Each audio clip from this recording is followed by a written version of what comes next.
کافی دیر سے بیٹھے ہوئے ابھی حضرت آپ کو اپنی باتوں سے مستفیض کر رہے تھے۔ سب سے بڑی بات تو یہ ہے کہ چند باتیں بتائی جائے اور اللہ تعالیٰ ان پر عمل کرنے کی توفیق عطا فرمائے۔ ابھی آپ سے کچھ رقم اکٹھی ہو رہی تھی مسجد کے لیے، پانی کے لیے، مدرسے کے لیے۔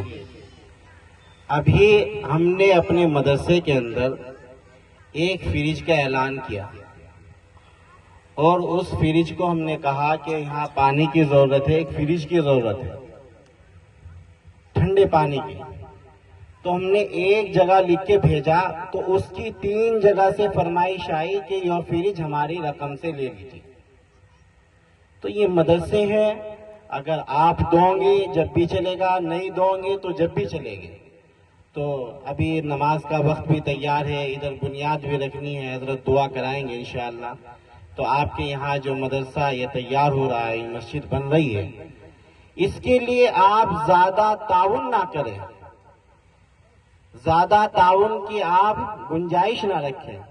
ایک درخواست صرف یہ ہے کہ اپنے دل میں اس مدرسے سے محبت رکھے، پیار رکھے، بس کینہ نہ رکھے، اس کی چغلی نہ کرے، اس کی غیبت نہ کرے، اس کے ذمہ دار کی غیبت نہ کرے، نہ اس کی چغلی کرے، یہ کہاں سے آ رہا ہے، کہاں سے لگ رہا ہے۔ آج کل ہمارے معاشرے کے اندر سب سے بڑی بات یہ ہے کہ یہ پیسہ کہاں سے آ رہا ہے، کہاں سے لگ رہا ہے۔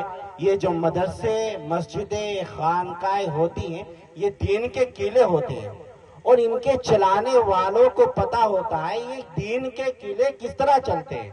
آپ اپنے گھر کے اندر ذمہ دار ہیں، آپ کے 5 بچے ہیں یا 2 بچے ہیں یا 3 بچے ہیں، آپ کو ہی پتا ہے کہ مہینے کے اندر ہمارا خرچ کیا ہے۔ تو صرف اتنی آپ سے میں کہنا چاہ رہا ہوں کہ ان مدرسے والوں سے، ان مدرسے کو بنانے والوں سے صرف کینہ نہ رکھے اپنے دل کے اندر۔